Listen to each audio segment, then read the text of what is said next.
اب قطعاً نہ سمجھیے گا کہ صرف آپ بیٹھے ہیں، آپ کو نہیں پتا کس کس ملک کی ایجنسی کا بندہ بیٹھا ہوا ہے، پکی بات ہے بیٹھا، ہم سوئے ہوئے ہیں، وہ آپ کے خلاف نہیں سوئے، وہ کام کر رہے ہیں، وہ بیٹھتے ہیں، وہ آپ کو دیکھتے ہیں، اور پتہ کیا دیکھتے ہیں؟ نقیب صاحب نے میری بات کا بالکل غصہ نہیں کرنا، جو نعرہ آپ نقیب کے کہنے پر لگاتے ہیں اس کو وہ کسی کھاتے میں نہیں گنتے، کیونکہ وہ لگوایا گیا ہے۔ پتہ کیا دیکھتے ہیں؟ جب ان کا نام پاک آیا تو انہوں نے کیا کیا، پتہ تو پھر لگے گا نا کتنی محبت ہے۔ تو یہ تو آپ کا اور میرا مزاج بن گیا کہ جتنی دیر کوئی وہ بندہ سامنے سے ہلے گا ہی نہیں، یہ آپ کا مزاج بن گیا، یہ میرا مزاج ہے، لیکن ایمان کہہ رہا میرا مزاج یہ نہیں ہے، ایمان کہتا میرا مزاج یہ ہے کہ بس ان کا نام آئے تو جھوم اٹھو دے، یہ آپ کا میرا مزاج بن گیا۔ یہ شفا شریف میں قاضی عیاض نے لکھا ہے، وہ کہتے ہیں جب صحابہ کے سامنے حضور نبی پاک علیہ السلام کا ذکر مبارک چھیڑا جاتا تو وہ اس طرح مست اور بے خود ہو کے جھومتے تھے جیسے درخت ہوا میں جھومتے ہیں، وہ آپ کو نوٹ کرتے ہیں۔ جب ان کا نام پاک آیا کی کیتا، جب ان پہ درود پاک پڑھنے کی باری آئی انہوں نے کیسے پڑھا، انداز کیسا تھا، محبت کتنی تھی، شوق کتنا تھا، ذوق کتنا تھا، پھر پیچھے کی رپورٹ لے کے بھیج دی ہوں گے۔ وہ کام کر رہے ہیں، ہم کام ہیں۔ میں نے کہا رہا میں نے 2-3 باتیں، میں صرف ایک کام جی بتا کے میں آگے گزر جاؤں گا، صرف ایک کام اللہ بڑے بتانے کو، صرف ایک ان کا کام آپ کو بتا دوں۔ حضرت بیٹھے ہیں، حضرت بیٹھے ہیں، حضرت بیٹھے ہیں، قبلہ شاہ صاحب بیٹھے ہیں۔ حدیث پاک کا مفہوم ہے جس گھر میں تصویر ہوگی وہاں رحمت کا فرشتہ، آپ جو مرضی پہ کہتے پھریں جی، تصویر مصباحی صاحب دیے، تصویر پیر صاحب دیے، تصویر ٹھیک ہے۔ ان کا اچھا جس گھر میں تصویر ہوگی رحمت کا فرشتہ ہی نہیں آئے گا، اس طرح کا نظام بناؤ کہ ہر گھر میں تصویر جائے، کارپا میں مصباحی صاحب دا ہے، کارپا میں مفتی صاحب دا ہے، ایسا نظام بنا دو کہ تصویر جائے، مجبور ہو جائیں یہ کاری کچھ نہ سکیں، تصویر جائے۔ آپ بازار سے منہ دھونے کے لیے، چلو میں کمپنی کا نام نہیں لوں گا، آپ بازار سے منہ دھونے کے لیے صابن خرید کے لائیں نا، تو ادھی ننگی لڑکی کی تصویر ہے، پاکستان کی بڑی معروف کمپنی ہے صابن کی۔ آپ سر دھونے کے لیے شیمپو خرید کے لائیں نا، اس کے ڈبے پہ بھی لڑکی کی تصویر ہے۔ یہاں تک کہ آپ دانت صاف کرنے کے لیے ٹوتھ پیسٹ خرید کے لائیں، اس پہ بھی تصویر ہے۔ آپ بازار سے لوشن خرید کے لائیں، اس پہ بھی تصویر ہے۔ آپ اپنے بچے کو پلانے کے لیے نیڈو دودھ خرید کے لائیں، اس پہ بھی تصویر ہے۔ آپ اپنے بچے کو پہنانے کے لیے پیمپر لے کے آئیں، اس پہ بھی۔ یہ قوم اتنی سوئی ہوئی ہے، یہ قوم اتنی سوئی ہوئی ہے، آج تک ہم میں سے کوئی بندہ بولا ہے وہ بھائی میں نے صابن سے منہ دھونا ہے، اس پہ کڑی کی تصویر کا کیا تک ہے؟ بولا کبھی کوئی؟ بھائی میں نے شیمپو سے سر دھونا ہے، بھائی اس پہ تصویر کا کیا تک ہے؟ اور بھائی میں نے اپنے بچے کو دودھ پلانا ہے، اس پہ تصویر کا کیا تک ہے؟ بولا کبھی کوئی؟ ہم صرف نعرے مار رہے ہیں لیکن وہ ہمارے خلاف کام کر رہے ہیں، وہ آپ کے خلاف کام کر رہے ہیں۔ اس لیے بیٹا میں سارا وقت ادھر نہیں لگانا چاہتا، میں بس آپ سے اتنی گزارش کروں گا، وہ سنیے جو درود پاک پڑھنے کی باری ہے وہ اتنی محبت سے پڑھا کرو، اتنی محبت سے پڑھا کرو۔ اگر کوئی بیٹھا بھی ہے کسی ایجنسی کا کوئی چمچہ بیٹھا بھی ہوا ہے تو وہ بھی پیچھے رپورٹ لکھ کے بھیجے، بھائی غفلت آ گئی ہے، عمل کے حوالے سے سست ہو چکے ہیں، لیکن جب بات آئے نا ان کی پھر یہ کچھ نہیں دیکھتے ہیں۔ اتنا تو کرو یار، جب ان کا نام پاک آئے لے کے ان کو بتایا کرو، ہاں جی جب بات ان کی آئے گی پھر ہم کچھ نہیں دیکھتے ہیں۔ درود پڑھنے کی باری آتی بالکل وہی بات جو اقبال نے کہی تھی ہم کر کے دکھا رہے ہیں۔ اقبال کہتے ہیں یہ مصرع لکھ دیا کہ شوق نے محراب مسجد میں، یہ ناکاں گر گئے سجدے میں جب وقت قیام آیا۔ بدلو اپنے آپ کو، جب پڑھنے کی باری ہے اللہ کے رسول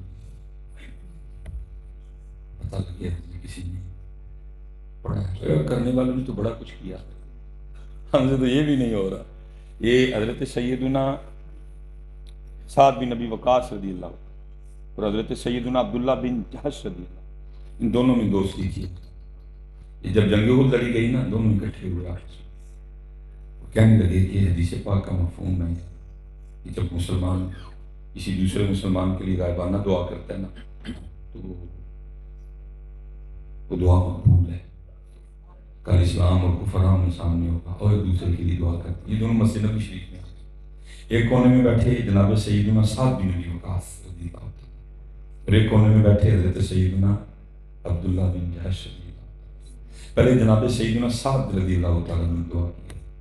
یہ اللہ ہم سب کو بار بار مدینہ پاک لے جائے. جو مدینہ پاک کا پرانا ریلوے اسٹیشن ہے اب انہوں نے اس کو میوزیم بنا دیا. یہ مغرب سے عشاء کھلتا ہے، آپ وہاں جائیے گا. وہاں آج بھی جناب سیدنا سعد بن نبی وقاص رضی اللہ تعالیٰ عنہ کی کمان رکھی ہوئی ہے. میرا قد 5 فٹ 11 انچ ہے. میں نال کھلوتا وہ مجھ سے بھی اونچی تھی. کتنے جنے ہوں گے جناب سیدنا سعد بن نبی وقاص رضی اللہ. رشتے میں نبی پاک علیہ السلام کے ماموں بھی تھے. نبی علیہ السلام فرمایا کرتے تھے لاؤ اگر کسی کے پاس ایسا ماموں ہے تو ہے. انہوں نے ایران فتح کیا تھا، جرنیل سے ابھی تھے. جناب عمرو بن عاص رضی اللہ تعالیٰ عنہ نے مصر فتح کیا. جناب امیر حمزہ، جناب جعفر طیار، یہ جرنیل سے آباد سارے. جناب سیدنا عبداللہ بن رواح، جناب مولا مشکل کشا رضی اللہ تعالیٰ عنہ، یہ جرنیل سے آباد تھے. جناب سیدنا عمر بن خطاب، جناب سیدنا خالد بن ولید. لیکن کریے کی امت نو یاد ہی ملیا، امت نو والیمہ دیاں بکریاں یاد، امت نو والیمہ دیاں بکریاں. تو میرا بھی قصور ہے، میں بھی بکریاں سنائیاں نہیں. میں لاہور میں تھا تو قبلہ بزرگوں کا کام ہوتا ہے تربیت کرنا. اس طرح ہم بیٹھے ہوئے تھے، تھوڑا سا میرے قریب آ کے نا درد ہی تھا. میرے کان میں کہنے لگے وہی سلیمان جی جناب فرمان لگے امت تباہ ہو گئی، خطیب لی مدیاں بکریاں تو پی لی گئے. امت ہے تباہ ہو، خطیب نہیں لی مدیاں بکریاں تو پی. اللہ ذوالفقار بھی تھی، جناب سیدنا بلال حبشی رضی اللہ تعالیٰ عنہ کا نیزہ بھی تھا، جناب سیدنا سعد بن نبی وقاص کی کمان بھی تھی. لیکن علی مدیاں بکریاں تو اگے. اس کا نتیجہ یہ نکلا کہ آج ساری امت جناب اکٹھی ہو کے نا محفلوں میں تو دعائیں کیا کر رہی ہے؟ تیریاں بکریاں نو باواں گی میں چارا تے لیواں مینوں نال رکھ لے. امت لگی ہوئی ہے اسی کام میں، نہ سیدہ لیواں نے آنا، نہ بکریاں آنیاں تے نہ کسی نوں نال رکھنا. عجیب لگی ہوئی ہے ساری قوم. تیرے ہوتے جنم لیا ہوتا. بھائی میں لکھنے والے پہ اعتراض نہیں کر رہا کہ لکھنے والے نے غلط لکھا، میں بالکل ایسی کوئی بات نہیں کر رہا. اپنی محبت کا اظہار کیا کرنے والے نے، لیکن امت بات ہی پکڑ کے بیٹھ گئی. او بھائی تو نہیں اس دور میں جس دور میں ہے اس کے تقاضے دیکھ کے آئے وہ کر. لکھنے والے نے لکھا ٹھیک لکھا، میں کوئی اعتراض نہیں کر رہا، لیکن امت بات ہی پکڑ کے بیٹھ گئی ساری. بھائی جو اس دور کے تقاضے ہیں وہ دیکھ، تو وہ کر. نہیں اگر تو اس دور میں ہوا، امت بات ہی پکڑ کے بیٹھ گئی ساری. میری عمر مدینے دے ٹبیاں دی تصویر بناندیاں گزر گئی. تھی بہ کے ٹبیاں دی تصویراں بناؤ، انہوں نے تمہارے محبوب کے کارٹون بنا دیے. تھی بہ کے ٹبیاں دی تصویراں بناؤ سارے. کام کرو یار، کوئی کرنے والا اللہ. ساری قوم نے بات پکڑی ہوئی ہے، بیٹھے ہوئے سارے کے سارے دونوں اکٹھے. پہلے جناب سیدنا سعد بن نبی وقاص رضی اللہ تعالیٰ عنہ دعا، یہ دعا کیا کرتے ہیں؟ یا اللہ کا اسلام اور کفر آمنے سامنے ہوگا، جو سب سے تگڑا کافر ہے نا اس کو میرے مقابلے میں لا. ہائے ہائے. اسی لیے تو اقبال کہتے ہیں یا رب دل مسلم کو وہ زندہ تمنا دے. آج اس قوم کے پاس تمنا ہی کوئی نہیں ہے، اس قوم کے پاس مقصد کوئی نہیں، موضوع کوئی نہیں ہے. یہ ہے تم زندہ تمنا. یا اللہ کا کفر اسلام آمنے سامنے، جو سب سے طاقتور کافر ہے سب کے مقابلے میں لانا اس کو. تیری محبت میں میں اس پہ تلوار چلاؤں وہ مجھ پہ چلائے، میں اس پہ چلاؤں وہ مجھ پہ چلائے، پھر میں اپنی تلوار سے اس کی گردن اس کے تان سے جدا کروں، اس کا مال میرا ہو جائے. جب یہ خاموش ہوئے جناب عبداللہ سمجھ گئے دعا ہو چکی، انہوں نے آمین کہا. پھر باری آئی حضرت عبداللہ کی دعا کی. ابتدا دونوں کی ایک تھی، حضرت عبداللہ نے بھی وہی دعا کی. عرض کرتے رب کریم کا اسلام اور کفر آمنے سامنے ہوگا، جو سب سے قوی کافر ہے اس کو میرے مقابلے میں لانا، تیری محبت میں اس پہ تلوار چلاؤں وہ مجھ پہ چلائے، میں اس پہ چلاؤں وہ مجھ پہ. یہاں تک جناب سعد اور جناب عبداللہ کی دعا یکساں ہیں، لیکن آگے عشق نے انگڑائی لی، جناب عبداللہ کی دعا بدل گئی.